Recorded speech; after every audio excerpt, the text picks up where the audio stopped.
एक ऐसा शहर जो कभी सोता नहीं, है ना?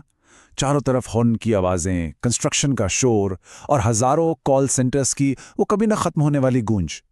लेकिन आज जिस कहानी की हम बात करने वाले हैं, वो इस शोरगुल से ठीक उल्टी है।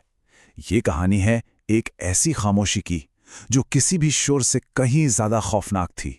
तो चलिए इस मामले की तह तक चलते हैं। कहानी शुरू होती है सेक्टर 44 में। एक मंगलवार की रात पुलिस के पास कुछ बड़ी अजीब सी शिकायतें आती हैं। मतलब ये शिकायतें किसी शोर शराबे की नहीं थी, बल्कि लोगों का कहना था कि उन्हें हवा में एक अजीब सा दबाव महसूस हो रहा है, एक अनजाना सा भारीपन। और इन्हीं शिकायतों के धागे को पकड़कर पुलिस पहुंची एक कंपनी तक, जिसका नाम था न्यूरल सिंक सॉल्यूशंस। अब पुलिस ने जब उस कंपनी के भारी साउंड प्रूफ दरवाजे तोड़े, तो अंदर का नजारा देखकर वो दंग रह गए। पूरे 100 कर्मचारी सबके सब अपनी अपनी कुर्सी पर बैठे थे, लेकिन वहां एक अजीब, एकदम पिन ड्रॉप साइलेंस था। पूरी तरह से खामोशी।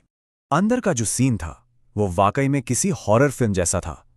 सोचिए, हर कोई अपनी जगह पर एकदम बुत बना बैठा है। उनके चेहरों पर सिर्फ मॉनिटर से निकलती हुई नीली रोशनी पड़ रही है। कोई टाइपिंग नहीं, कोई बातचीत नहीं, यहां तक कि किसी के सांस लेने की भी आवाज नहीं आ रही थी। उस पूरे ऑफिस में अगर कोई आवाज थी तो वो थी सिर्फ कूलिंग फैंस की एक हल्की धीमी सी गुनगुनाहट, बस। जैसे ही जांच शुरू हुई, सबसे पहली और सबसे चौंकाने वाली बात सामने आई। जब अधिकारियों ने उन हेडसेट्स को देखा तो उन्हें फौरन समझ आ गया कि ये कोई नॉर्मल हेडसेट नहीं है।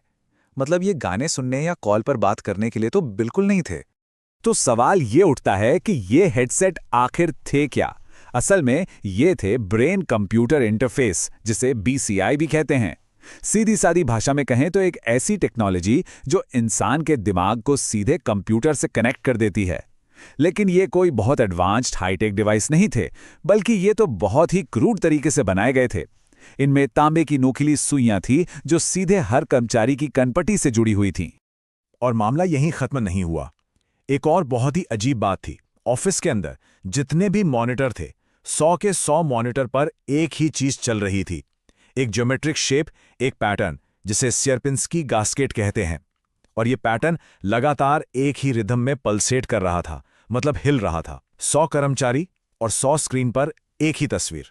जब इस पैटर्न की और जांच की गई तो एक बहुत ही स्पेसिफिक डिटेल सामने आई। ये जो पैटर्न था, ये एक बहुत ही सटीक फ्रीक्वेंसी पर धड़क रहा था, और वो फ्रीक्वेंसी थी 7.83 हर्ट्ज। और ये नंबर, ये कोई रैंडम नंबर नहीं था। साइंस की दुनिया में 7.83 हर्ट्ज को ह्यूमन रेजोनेंस के नाम से जाना जाता है। इसे कई बार पृथ्वी की धड़कन या अर्थ्स हार्टबीट भी कहा जाता है। अब सोचिए, सबसे बड़ा सवाल यही था कि आखिर एक ऑफिस के अंदर हमारी धरती की नेचुरल फ्रीक्वेंसी का इस्तेमाल क्यों किया जा रहा था? जब एक्सपर्ट्स ने डेटा लॉग्स को रिकवर किया तो जो सच सामने आया वो रोंगटे खड़े कर देने वाला था। पता चला कि न्यूरल सिंक का कोई क्लाइंट ही नहीं था। ये कंपनी कोई सर्विस नहीं दे रही थी, बल्कि उन 100 इंसानों के दिमाग को एक साथ जोड़कर एक बहुत बड़े बायोलॉजिकल प्रोसेसर की तरह इस्तेमाल किया जा रहा था। और ये प्रोसेसर किसी अनजान एन्क्रिप्टेड नेटवर्क के लिए काम कर रहा था। कहानी में ट्विस्ट तब आया जब मौके पर डॉक्टरों की टीम को बुलाया गया। उन्होंने सभी 100 कर्मचारियों की जांच की और उन्हें परसिस्टेंट वेजिटेटिव स्टेट या PVS में डिक्लेयर कर दिया। ये एक ऐसी मेडिकल कंडीशन होती है जिसमें इंसान जिंदा तो होता है, लेकिन उसका दिमाग, उसकी चेतना पूरी तरह से शून्य हो जाती है। पर यहीं पर सबसे बड़ा कंफ्यूजन था। एक तरफ तो डॉक्टर्स कह रहे थे कि ये लोग वेजिटेटिव स्टेट में हैं, मतलब दिमागी तौर पर एक तरह से खत्म। लेकिन दूसरी तरफ जब उनकी ब्रेन एक्टिविटी को मॉनिटर किया गया तो वो एक नॉर्मल जागते हुए इंसान से 400% ज्यादा थी। ये मेडिकली इम्पॉसिबल था, ये हो ही नहीं सकता। और बात यहीं नहीं रुकी। जब EEG मॉनिटर से जांच की गई तो एक और भी हैरान कर देने वाली बात सामने आई। उन सभी 100 लोगों के ब्रेन वेव पैटर्न एकदम एक जैसे थे, परफेक्टली सिंक्ड। मतलब ऐसा नहीं था कि वो एक ही लय में सोच रहे थे। ऐसा लग रहा था मानो वो एक ही दिमाग बन चुके हों, एक कलेक्टिव माइंड। अब जाहिर सी बात है, वहां मौजूद इन्वेस्टिगेटर्स के दिमाग में भी यही सवाल आया होगा कि अगर ये सब एक दूसरे से जुड़े हुए हैं, एक नेटवर्क है, तो क्या होगा अगर किसी एक को इस नेटवर्क से डिस्कनेक्ट कर दिया जाए? क्या होगा अगर एक लिंक को तोड़ दिया जाए? और फिर वही हुआ। एक मेडिक ने हिम्मत जुटाई। वो आगे बढ़ा और उसने एक कर्मचारी का हेडसेट हटाने की कोशिश की। बस यही वो पल था जिसने सब कुछ बदल कर रख दिया।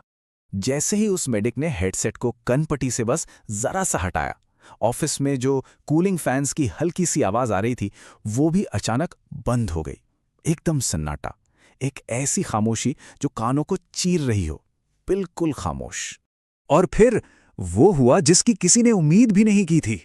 उस भयानक सन्नाटे में ऑफिस में मौजूद 100 के 100 कर्मचारियों ने एक साथ बिना कोई आवाज किए अपना सिर घुमाया और उस मेडिक को देखने लगे। वो कुछ बोले नहीं, हिले नहीं, बस उसे घूरते रहे, एकटक, तब तक जब तक उस मेडिक ने घबराकर हेडसेट वापस अपनी जगह पर नहीं लगा दिया। इस डरावनी घटना के बाद जो हुआ वो तो और भी ज्यादा हैरान करने वाला था। जब जांच की गई तो पता चला कि एक कंपनी 3 महीने पहले तो कागजों पर थी ही नहीं, मतलब ये अचानक से वजूद में आई। पुलिस ने मंगलवार रात को रेड की और अगली सुबह, बुधवार की सुबह तक वो पूरी की पूरी बिल्डिंग खाली थी, एकदम खाली। और ऐसा लग रहा था मानो किसी ने बहुत ही प्रोफेशनल तरीके से सारे सबूत मिटा दिए हों। सोचिए, जिस पल पुलिस ने दरवाजा तोड़ा, ठीक उसी पल किसी ने रिमोटली सारे सर्वर्स वाइप कर दिए, सारा डेटा डिलीट। अगली सुबह कुछ स्पेशल अथॉरिटीज ने पूरी बिल्डिंग को अपने कंट्रोल में ले लिया और उसे खाली करवा दिया। और वो 100 कर्मचारी, वो फिर कभी किसी को नहीं दिखे, जैसे हवा में गायब हो गए हों।